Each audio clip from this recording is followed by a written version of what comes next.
बिस्मिल्लाहिर्रहमानिर्रहीम। ला तुसरिफ़ु इन्नहु ला युहिब्बुल मुसरिफ़ीन। खुदावंद मुतआल इरशाद फरमाता है कि इसराफ़ ना करो, अल्लाह ताला इसराफ़ करने वालों को पसंद नहीं करता।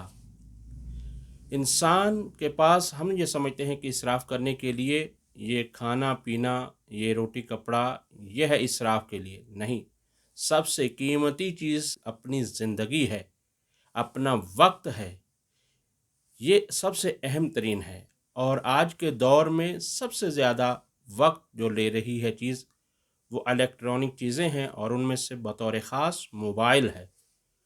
और लोग सवाल ये करते हैं, मौलाना साहब आप हमें कोई दुआ बताइए, कोई तरीका बताइए, हमारा बच्चा मोबाइल बहुत यूज़ करता है और छोड़ना ही नहीं चाहता, क्या करें हम?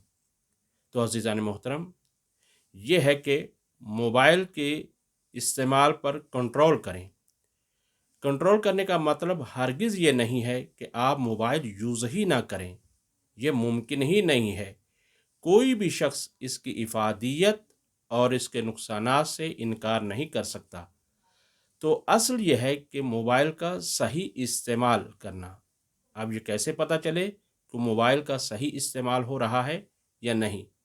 तो ये है कि जब आप मोबाइल को इस्तेमाल करें, उसके बाद थक जाएँ जब, तो एक दफ़ा सोचें कि मैंने ये वक्त जो सर्फ किया है, मेरा ये वक्त कैसा रहा? अगर तो आपको पशेमानी हो रही है, आप ये सोच रहे हैं कि मैंने इतना वक्त ज़ाया किया, तो इसका मतलब यह है कि आपका इस्तेमाल सही नहीं था। लेकिन अगर आप ये सोच रहे हैं कि इस वक्त में मैंने ये कुछ सीखा है, ये मेरा ज़रूरी काम था, मैंने इसे अंजाम दिया, तो इसका मतलब यह है कि ये आपका इस्तेमाल सही था। बहरहाल ये अपने लिए है। अब रहा सवाल कि बच्चों के लिए क्या करें? तो बच्चों के इस्तेमाल के लिए चंद मुजर्रब तरीन तरीके हैं उसके इस्तेमाल सही करने के। सबसे पहले नंबर 1, आप कानून बनाएं। कानून ये बनाएं कि बच्चे को समझाएं कि बेटा, मोबाइल एक ऐसी शय है जिसको हर वक्त इस्तेमाल नहीं किया जा सकता, लिहाजा इसको एक तरीके से इस्तेमाल करें, एक मुकर्रर वक्त पर इस्तेमाल करें। नंबर 2, आप बच्चे से ये कहें कि आपके पास कौन सा वक्त है, आप वो हमें बताएं। जो बच्चा वक्त आपको बताए, मसलन 1 घंटा, 10 बजे, 11 बजे, तो आप उन्हें ये कहिए कि ये आपको मोबाइल इस वक्त मिल रहा है, आप इस्तेमाल कर लीजिए। आप गेम खेलना चाह रहे हैं या कुछ सीखना चाह रहे हैं, पढ़ना चाह रहे हैं, तो आप ये 1 घंटा इस्तेमाल कर लीजिए, और जब वक्त ख़त्म हो जाए तो आप हमें बता दीजिए। और साथ ही उसी मोबाइल में आप टाइमर लगा दीजिए। टाइमर लगाने से यह है कि 1 घंटा जैसे ही ख़त्म होगा, अलार्म बजेगा, टाइमर बता देगा, और आप ख़ुद भी मुतवज्जे रहें कि आपने 10 बजे मोबाइल दिया था, अब आपको 11 बजे लेना है। नंबर 3, मोबाइल के इस्तेमाल में वालिदैन बच्चों की हेल्प करें, मदद करें। वो कैसे? वो ये है कि ख़ुद भी कंट्रोल करें। देखिए, आपकी ज़रूरत है, इससे कोई इनकार नहीं कर रहा, लेकिन अगर आप बच्चों के सामने मोबाइल इस्तेमाल कर रहे होंगे और बच्चों को मना करेंगे, तो बच्चा ये सोचेगा कि देखें, बाबा ख़ुद तो इस्तेमाल कर रहे हैं और हमें मना कर रहे हैं। ख़ुद फेसबुक पे लगे हुए हैं या यूट्यूब पे लगे हुए हैं और हमें मना कर रहे हैं। तो कुरान भी ये कहता है, लिमा तक़ूलूना मा ला तफ़अलून, वो बात तुम क्यों कहते हो जो खुद अमल नहीं करते हो।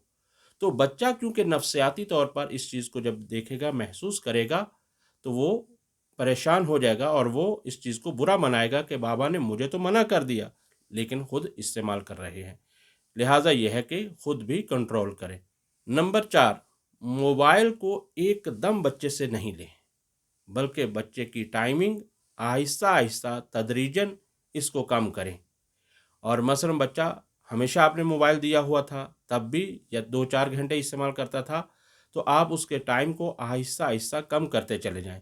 जब आहिस्ता आहिस्ता टाइम कम करेंगे तो बच्चा ख़ुद भी एहसास करने लगेगा कि हाँ ठीक है, मेरे पास मोबाइल तो है, लेकिन उसको कम इस्तेमाल करना चाहिए। नंबर 5, और वो ये है कि बच्चों के ज़िम्मे कुछ काम लगाएं, उनके ऊपर ज़िम्मेदारी डालें। जब वो ज़िम्मेदारी को महसूस करेगा, मोबाइल को कम इस्तेमाल करेगा। ज़िम्मेदारी किस तरह से? بھی बाज़ार से कोई काम है वो काम करके आ जाएं, दुकान से कोई चीज़ लेना है वो ले लें। अगर छोटा है बच्चा तो उसे आप उसी के मुताबिक उसके एज के मुताबिक आप उस पर ज़िम्मेदारी डालेंगे। मसलन पौधों को पानी डाल दीजिए, बेटा ये काम कर लीजिए, बच्चे ये काम कर लीजिए। तो फिर उसके बाद आप अपना मुकर्रर वक्त पर आपको मोबाइल मिल जाएगा, आप इस्तेमाल कर लीजिए। तो आपने जब उनको ज़िम्मेदारी दे दी तो वो उस ज़िम्मेदारी को निभाने की कोशिश करेंगे, तो ज़ाहिर है कि उस वक्त मोबाइल इस्तेमाल नहीं कर सकते आम तौर पर। तो ये चंद तरीके हैं जो आप अपना कर, मुजर्रब तरीके हैं, आप अपने बच्चों के लिए एक अच्छा मुस्तक़बिल मुहैया कर सकते हैं। और दुआ है कि रब्बे ज़ुल जलाल हमें सही तरीके से बच्चों की तरबियत करने की तौफ़ीक़ ख़ास अता फ़रमाए। इलाही आमीन। वस्सलामु अलैकुम व रहमतुल्लाहि व बरकातुहू।